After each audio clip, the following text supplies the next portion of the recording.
Welcome to the Spoon Podcast, where we talk to the builders and makers on the front lines of the food tech revolution. I'm your host, Michael Wolf. Today's guest is Mesh Gelman, the CEO of Cumulus Coffee, a home cold brew coffee appliance and system. Mesh is a longtime Starbucks guy who I'd known for years, way back when I talked to him when he was still at Starbucks. And so I reconnected with him because he's running this new startup that's making a cold brew coffee system for the home as well as office and commercial environments. And so we catch up about this and hear about his vision for building out the Cumulus Coffee ecosystem. So it was a really interesting conversation. Hope you enjoy it. If you haven't already checked out Smart Kitchen Summit 2025, please do so now. Just go to smartkitchensummit.com. We will be talking to all sorts of leaders in the food innovation and food tech space. So check that out. All right, folks, let's get to my conversation with Mesh Gelman. All right, tell us who you are and what you do. Hi there, I'm Mesh Gelman. I'm the founder and CEO of Cumulus Coffee. We are a on-demand cold brew nitro and cold espresso system that delivers a delicious, crisp beverage in under 60 seconds. And I'm excited to try out the Cumulus. I have a soft spot for coffee gadgets. I wrote quite a bit about my journey with the spin, for example. So I'm excited to try it out, Mesh. But let's get into the journey to build Cumulus. You are a longtime coffee industry guy. You worked at Starbucks, I think, for quite a number of years, right? Yes. Yeah. I was there for a while. You know, there's an old expression, once a green apron, always a green apron. And so I think you were in innovation. And Yes. were you thinking at the time back then that you might start like your own coffee hardware making company? Quite the contrary. When I left Starbucks, I actually was very committed to do anything but coffee. And it was more just, it was more like I was interested in the left side of my email address and not the right side, you know, the M. Gelman part, not the Starbucks part. And I was like, okay, I'm going to innovate and it's not going to be in coffee and I'm going to stay away from it. And that lasted about 6 months. And so it wasn't that you were burned out. You just wanted to kind of see if you could do innovation outside of coffee, but you came back to it. But before we jumped into kind of how you came up with the epiphany for Cumulus, give us a little more detail on what you did at Starbucks and innovation. Were you looking for new approaches in coffee, new hardware making devices? What were you doing there? Yeah, so my Starbucks journey was a fun one. And really, it was a privilege and honor to have a front row seat to one of the greatest consumer companies in our time. And I had a few stops on my journey in Starbucks. I started in the retail part of the business and primarily responsible for when you walk into a Starbucks store is known as the lobby, the area before the barista says, "Hey, Michael, what would you like?" All the product and merchandise that's there is what Starbucks refers to as the retail portion of the business. Yep. And, when I joined the company, we had it was way before the takeover of the mobile app and drive-through, when people actually still going into the store and waiting online and everything like that. Which I still do, by the way. I still enjoy that experience of going to order a coffee. I know I might be in the minority there. But there's something magical about it, right? Yeah. There's it's all about that moment of connection, which is what the company was really built on. But we had this, this interesting situation where we had millions and millions of customers coming in every day. So what they call in retail, all these eyeballs, but yet all they were interested in was their coffee from the barista, right? And if there was a way to actually disrupt and create some interest for them along that journey, whether it was through, discovering new snacks and emerging brands or things like that, maybe they'd actually stop and instead of feeling agitated by the length of the line, use that to eyebrows and look around and find innovative things. In that assortment, obviously, was, Starbucks sells a lot of coffee that you can make at home, whether it's packaged coffee or K-Cups or Vias or things like that, and coffee beverages in the refrigerator. So even from the beginning of my journey, there was a big part of what I did that was involved with selling coffee into people's homes through what happened in the retail store.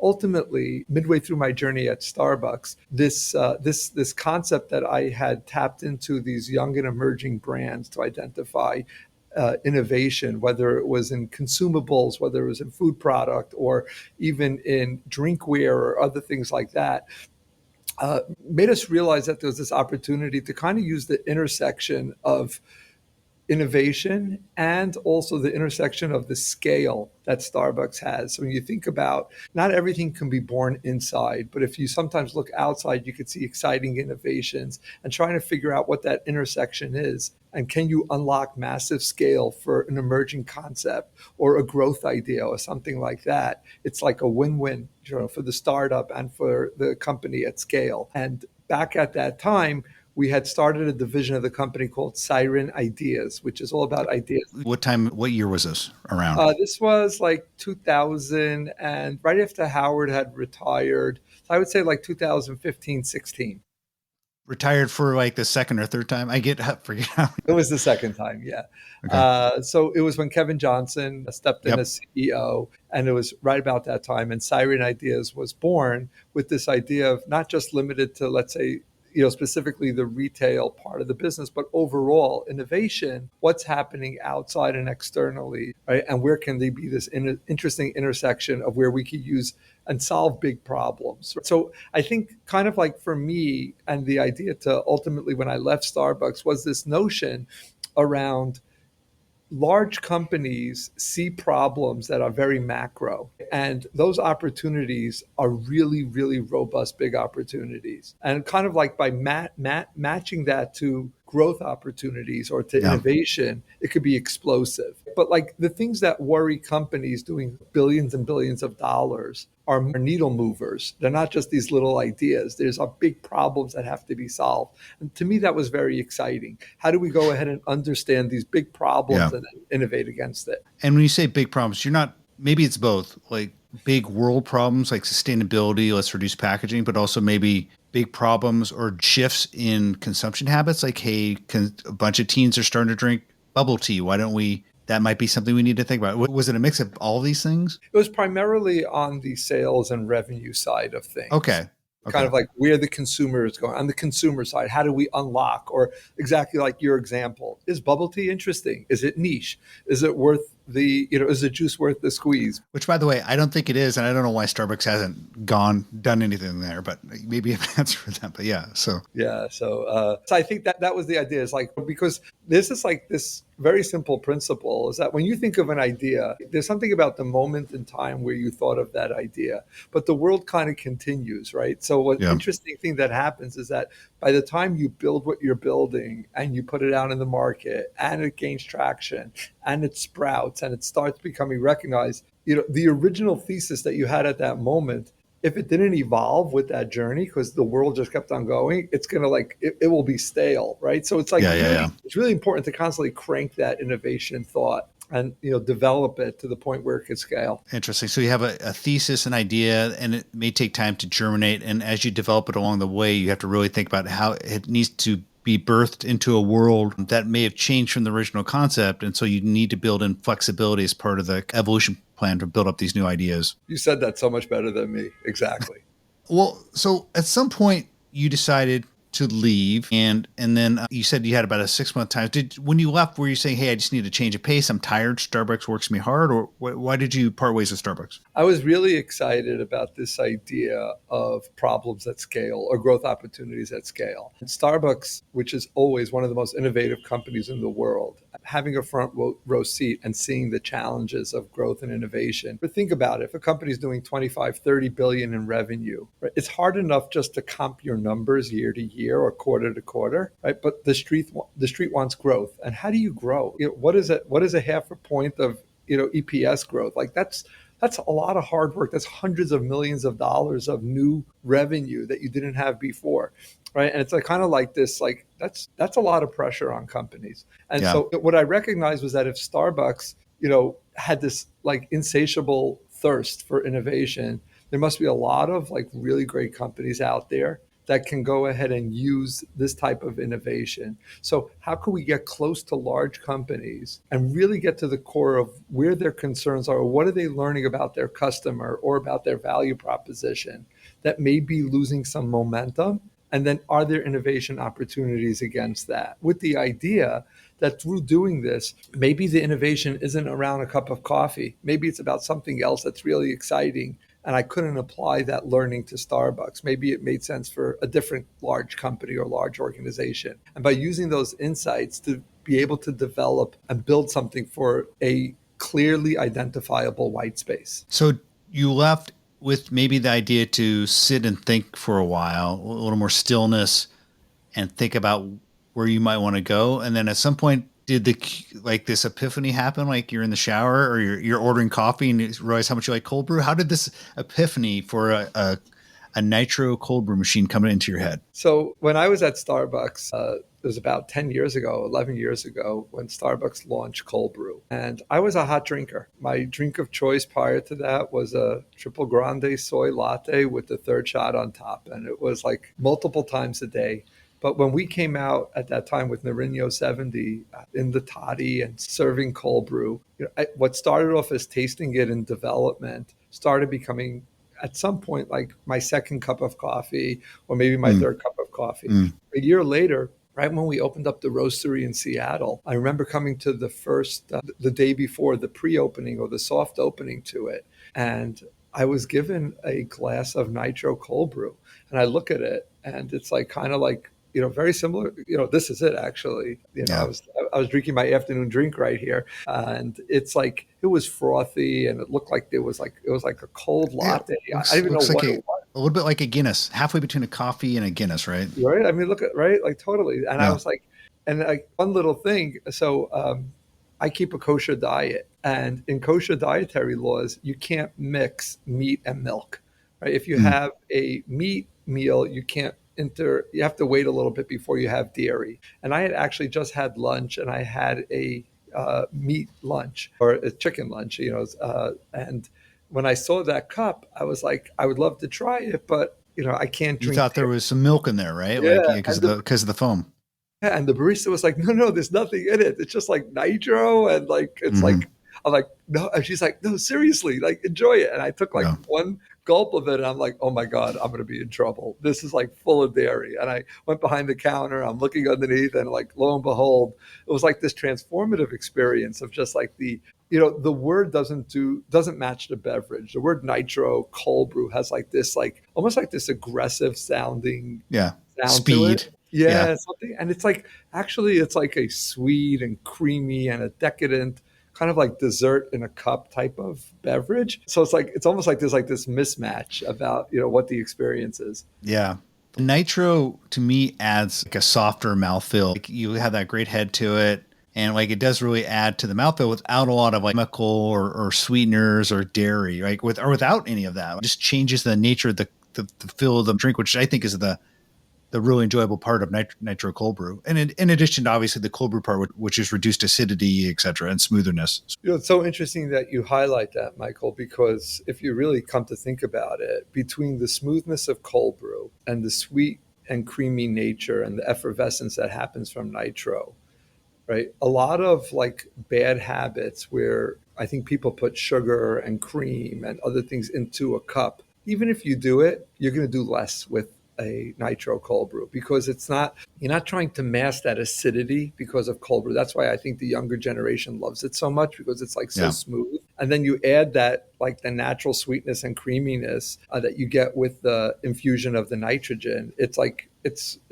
I don't know, it's like really a pleasant beverage and very healthy. So you had this moment at the Starbucks flagship roastery in Seattle, which is a great venue, by the way, on Capitol Hill. I enjoy going there, being in Seattle. So you had this epiphany and you started thinking, man, I really like cold brew. Maybe it changed your habits over time. You said your second cup over time became a nitro cold brew or whatever. And then like you probably kept thinking about it over time. And when you were like sitting still in your or a sabbatical, maybe was it a sabbatical, or you're just kind of thinking of your next thing? You thought, oh, maybe I need to make something to help people make this at home. So what had happened was that somewhere along this journey, it went from being my second cup to my only cup. And I don't know the moment when that happened. I don't remember. It wasn't like, I wasn't trying to do something. It's just like, I look back, I don't remember when I stopped drinking hot coffee, but it was somewhere along that point where it just became my beverage of choice. And for me, I think the insight really was that as this platform of cold was growing at Starbucks, seeing kind of like the manual process of how cold brew is made, sometimes experiencing the natural inconsistencies that would happen in the quality of the beverage because of human error or human involvement as it's made in every store, led to this kind of like understanding about that something that we like as much as we do is actually really challenging. And nitro cold brew requires a very big setup. Oftentimes it was needed to be serviced, the nitrogen tanks, or we ran out of it. And the most interesting thing about cold brew, remember, is because it takes, if you want to enjoy cold brew today, you have to brew it yesterday. If you miss and you forecast wrong or you plan wrong, right, you're either going to have way too much or you're not going to have enough. And like, if you kind of think about that, here is a coffee shop like Starbucks where they have a light roast, a medium roast, a dark roast,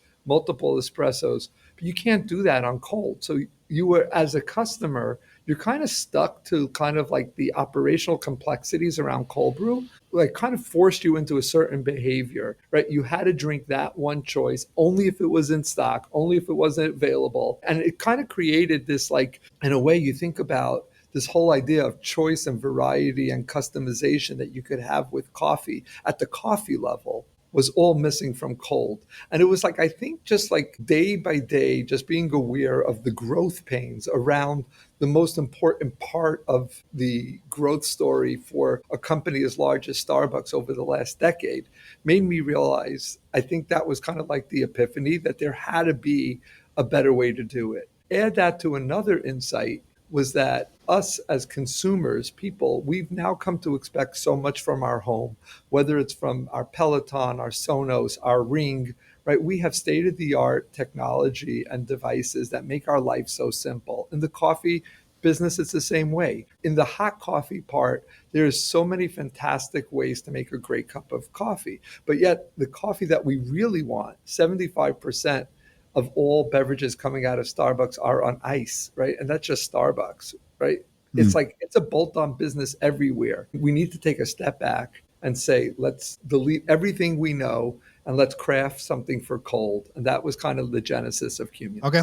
And this was, I think I've read somewhere it took you about 5 years to work on this thing. Was this around the 2020 timeframe? When did this start? I would say late 2018 is when. Okay, 2018. Okay. Yeah, picked up in earnest. Yeah. And you had this idea. And what was your next step? Did you start to look for partners? I don't know if you had built a hardware product before. Like, did you, now that you had the idea, what were you thinking, what do I do next? And what did you do next? I've been very fortunate along my career to really understand that it's all about the people that you have around you. And I have, colleagues and friends, great industrial designers, engineers, and things like that. And I started talking about this idea, and I'm like, hey, can you start working on this problem for me or this opportunity for me? And let's start developing, and please think and help me create something that is net new to the market that's never been done before. And we went on this journey of development, and it was really two-part. It was really about, in order to make this work, we had to be able to create something that was super frictionless and created the most premium experience all at the same time. And those were the barriers to entry. If we can't do that, then we shouldn't start the business. Yeah. Did you just have your friends work on this kind of for free and lend their time, or did you go raise money and then hire some people and then ask them to do this? No, I bootstrapped it at the beginning, paid engineers and paid industrial designers to work on this. And it was only after, I would say, 3 or 3.5 years, once we reached a point where we had solved some really important technical challenges and we had a pathway to commercialize this product, Cumulus went out and raised money to be able to fund the further development and the go-to-market for the company. And that's a long runway, right? Like, so bootstrapping something for 3.5 years to get to this idea of, okay, this is a viable concept. You had to really pull a lot out of pocket. And so at that point, you actually went out and raised your first seed round. Did you bootstrap it up to that point, essentially? Yeah, I bootstrapped it up until the end of 22. Okay. So had to dig deep for it and really had to have a lot of conviction, because it was like, okay, seriously, more, another month of this. Yeah. One of the things we did early, which I think really helped tell the story, was not only invest in the technology and the development of the of the machine, but actually hired one of the most marquee branding agencies to help us create the brand, right? Because the problem we were going out to solve and the opportunity ahead of us is really, really large. Cold coffee and where it is, and the lack of a premium on-demand solution that is just top shelf. We needed a brand that would actually convey that, not just like some kind of kitschy feel and look and Yeah. feel. Yeah. We needed something that was steeped in heritage of coffee, Mm. signaled kind of like newness and kind of trend. So it's like a very hard balancing act. So we actually went and invested before we even had raised any money in the work necessary to present the Huh. brand the right way. And the branding incorporated obviously the name, I would imagine, but also the industrial design possibly. Did they have some like inputs into the way this thing looks and feels? No, the industrial design was, Okay. we actually started with industrial design Okay. before. So I mean, I think it's a good looking piece of hardware and the Thank consumer experience looks, I haven't tried it, but it looks like it's fairly straightforward. So, but in terms of just the name and the marketing components, you said you invested in that Yeah, pretty the heavily. creative part. So like the Good. colors and kind of like how Got the it. brand look and feels to be able to tell the whole story. And so when you decided, okay, it's viable, I need to actually ask for some money besides pulling it out of my own bank account, you went and raised money. And I know that at some point Howard wrote a check. So was that one of the first visits for you to call Howard Schultz and say, hey, do you want to invest? Or had you guys been talking all along about this? I think I'm trying to remember what year it was, but I sent him a video of the Okay. first nitro cold brew coming out of some like rickety rack thing on a bench top.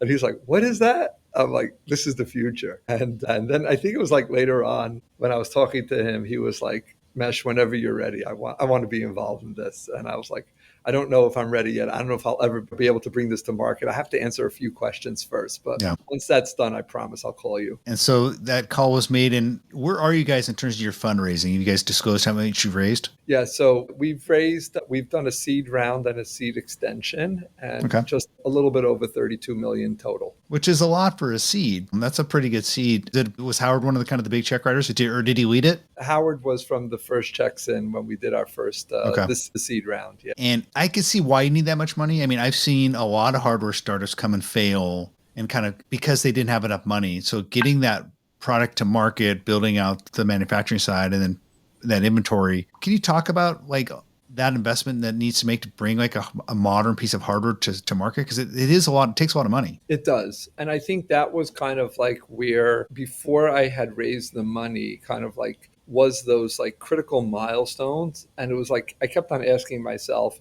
do we have enough to show yet that we could get and raise enough money for us to do the work?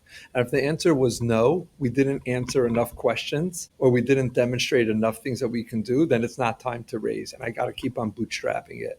So you could imagine with each passing month, especially like what we needed to unlock from a technology perspective and a capabilities perspective in order to be able to say, okay, right, the concept's here, the pathway to commercialization's here. We've answered these critical questions, but yet it's still going to, like, as you mentioned, when you build a piece of hardware outside of the like kind of like the non-reoccurring fees to just do the technology development, but also then the hard fees. You have to make molds to shape the product, and you have to go and do all the R&D work and multiple pilot runs and sample. There's a lot of money involved, and that's only half the story. The other half is the coffee and being able to our capsules are a very special and unique product that we had to also build from the ground up, including a custom production line with machinery and retrofitting machinery in ways that have never been done before. So like when you think about those two worlds colliding,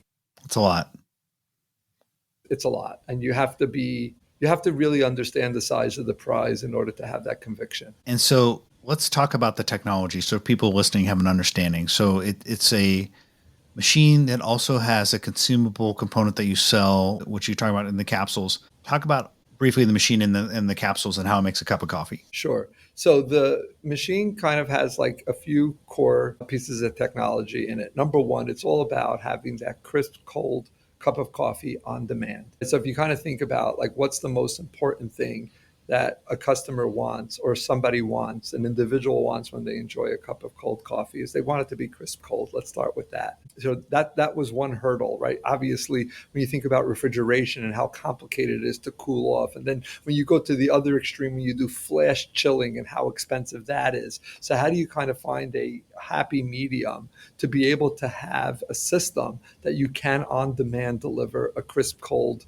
beverage? That was kind of like one big technology hurdle. The other hurdle, which was equally complicated, was this idea and notion is that, kind of like I mentioned at the beginning, a cup of nitro cold brew is like walking onto an airplane and being offered a first class seat instead of going to the back. And if we could deliver a premium experience every single time, why would you ever choose to go further and have a cold brew? If we could upgrade your experience to give you something that is better than a cafe quality at the push of a button, and in order to do that, the first hurdle is like, we didn't want to be dealing with kind of like a nitrogen tank and like kind of like think about like, what do I do with the empties? What happens if I run out in middle and midstream it stops or whatever? Yeah. Well, there's an abundance of nitrogen in the air. 79% of the air that we breathe is nitrogen. So if we could harness that and do inline infusion into our beverage, perhaps we could unlock something really special. And that was the other thing that we were able to accomplish. The third thing that was really important. So you're not using nitrogen tanks. Like you're not like, people don't have to subscribe or buy replacement nitrogen tanks. Nope. All you need. And you're saying that doesn't compromise the quality of like what would happen with injected nitrogen? I almost want to say it's better because you never run out. It never runs out. So like you never have a situation where there's like operational failure, right? It's just like always and every single time. I mean, look at this. I mean, we're like 40 minutes into this call and like, look at that nitrogen. It's like, look at the head on the cascade on this cup. Whoop, there it is. Yeah. It just doesn't go anywhere. It's like so rich and creamy. It's actually fascinating. That took a lot of work. And then I think the third thing, which is really exciting, is that our machine also makes a cold pressed espresso. And when you think about that, which is an espresso is the base of so many delicious beverages, whether it's a ice shaken espresso, iced latte, an espresso martini. And today to do that, to start with a hot espresso shot and then ice it or whatever is necessary to make it is almost counterintuitive. What if I start off with a smooth, delicious cold espresso shot? So the technology to be able to pressurize and create that espresso with that crema, what we've come to expect from a high quality espresso shot, to do that in cold is also quite remarkable. And I would say, lastly, that the third thing that is really important is how are we going to be good stewards of the earth and how do we keep this machine clean? And we had to develop a logic and a system that allowed for the machine to, because we have no heat in here, this is only cold. And so typically in a hot coffee machine, as soon as you boil the water, that's a kill cycle. We had to use water and air pressure to be able to clean the machine after each use. And we took that same idea and concept and we actually cleaned the capsule before the machine returns it to you. So as a result, our capsules, which are 100% aluminum, as you can see right here, when they come out of the machine, they come out empty. And all you do is put it into your regular recycling bin, like a can of soda. So it's upstream recycling. It's forever material. There's never any waste in it or anything like that. Is what's inside the capsule a kind of a concentrate liquid, or is it like, talk about what's in those capsules? Yeah, sure. So our capsules, what we have in here is that we have a very controlled process on extracting the cold brew, doing it what's most important with time to be able to keep avoiding the heat hitting the coffee. Because when you actually introduce heat to coffee, the chlorogenic acids get activated, which creates that acidity that many people react very strongly to. Having that precise process, we do that in a controlled environment. And then if we understand that that heat actually creates that kind of acidity, or for that matter, anything volatile that happens to the coffee will ruin the flavor, we're faced with another challenge. How do we, in a very calm way, concentrate this or remove the water, right, without actually messing with the structure of the coffee? Is there a way that we could protect the coffee at the same time remove it? Traditional methods either use heat like boil off the water or pressure. But if those two things would create volatility, we had to work on a natural process that allowed us to remove the water to create our capsule. And that's what we have in here. So we do this the slow way, and then we encapsulate it and we shelf stable. It never has any heat touching it, and send it off to you. So is it, and I'm sorry for this curiosity, do you remove all liquid? So is it like a dry kind of, No, or is it, there's some kind of like, just like it's a very condensed? Okay. yeah, I know I'm doing a little jiggle in front of the camera. Yeah. But it's very condensed, and it's still liquid. It's still in the Okay. liquid form. Okay. And so this is a system that requires essentially a subscription or buying proprietary capsules from your company. And so you have two businesses. You have the hardware manufacturing of the maker, and then also the capsules. So do you see over time maybe opening up that capsule business to let other, like maybe a Starbucks provide? If, obviously that would be a dream if you guys get big enough. But how do you see the capsule business evolving? Well, And yeah, it's fascinating because I like to think of Cumulus as a coffee company, not as a machine company. Part of what you could see, I don't know if you could see the machine behind me, but the design of it is very minimalistic. And we don't want this to be about the machine. We really want this to be about you and the moment you're enjoying the cup. As cliche as that might sound, it's really about the coffee experience. If we're not going to be able to deliver an amazing experience in your cup, then you're not going to want to engage. So Cumulus, we launched with 8 different coffee varieties. And to do that, we actually sampled and tasted over 350 different coffees. And what we did is, like in hot coffee, you cup for this process called cupping, where you taste it along the way. We do the same thing for cold. So we choose our varieties. We choose the locations where these are sourced from, all based on what we're trying to accomplish in the cup. Ultimately, when it's cold, what does it taste like as a nitro cold brew? What will it taste like as a cold espresso? And we are building out a portfolio of coffee varieties that are optimized for that cold experience, right? So they kind of like at every stop, from our roast profiles, we had to design completely new roast profiles in order to be able to ensure that cup quality that we're really aiming for. I mean, there's a lot of, when I go to Amazon, there's a lot of cold brew machines, but they're not obviously as complicated as yours, or cold brew systems that are pretty low tech. How do you break through the noise? Because I think your appliance is going to retail for $695, $700 or so. That's a big ask. We've seen that in those higher price points. You really have to work to convince people to buy it, and whether that's anything in the kitchen, because Americans in particular are used to buying cheap hardware. So how do you see yourself differentiating and asking people to spend $700 on a system? I think that instead of what we've been seeing in these few months that we've been in market, and kind of like where the real value proposition really lies, is the ability to get better than cafe quality cold, which is the beverage of choice, at the push of a button where you are. So whether you're in your home or out of your home, if you're out of a coffee shop, you're in your office, right? You're at your doctor's office, or you're in a cafe that sells bagels but wants to sell coffee as well, right? It's very hard to get the beverage that you really want and you really crave today in the quality that you want. And when you look at it through that perspective and the amount of effort it takes to be able to have that, the coffee and Cumulus is an unlock on that opportunity and experience. And that is really kind of like what this is. It's like, Michael, treat yourself. You love cold coffee. Don't compromise. We could make this so frictionless, so easy, and such high quality, right? That this will be like your go-to. And not only are you going to start in the morning, early in the morning, but you're going to go throughout the day. You might take a non-caffeinated beverage midday, and you might close it out with an espresso martini. But cold coffee has such an important place in your life. This is a very, very good investment. And I would imagine price point doesn't matter as much in commercial environments or maybe office environments. Are you chasing that office or like small coffee or food shop that wants to add a new product line? Is that a key part of your focus for this rollout? Yes, for multiple reasons. I think one is because of the problem that we're solving, right? So if a coffee shop today has such challenges to deliver a great cold beverage, cold brew's difficult, nitro cold brew's difficult. And once you leave a dedicated space for coffee, like a coffee shop, it becomes even that more challenging. We see this as a massive unlock, a massive opportunity, whether it's those independent, cafes or of eateries or bars that want great espresso martinis or offices or things like that. The other thing that's really important about this space, it gives you an individual a way to experience it before you make the investment.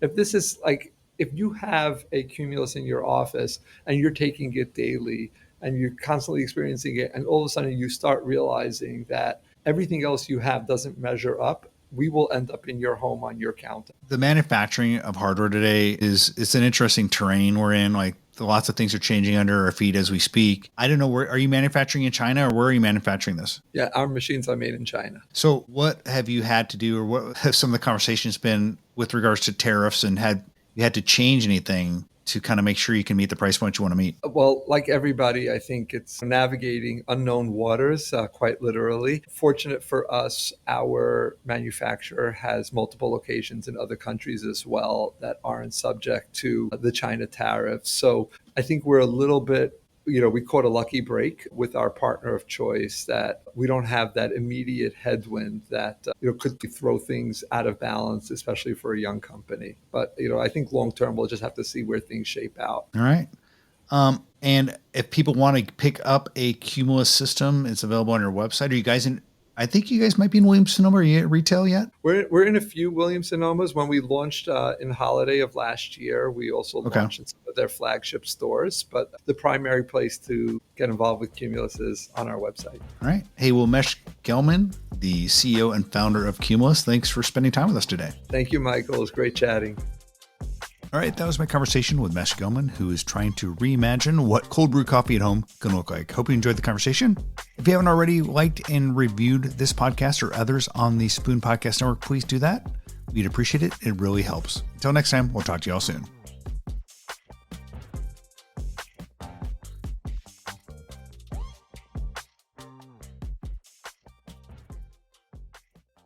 If you enjoyed this episode, why not share it with a friend?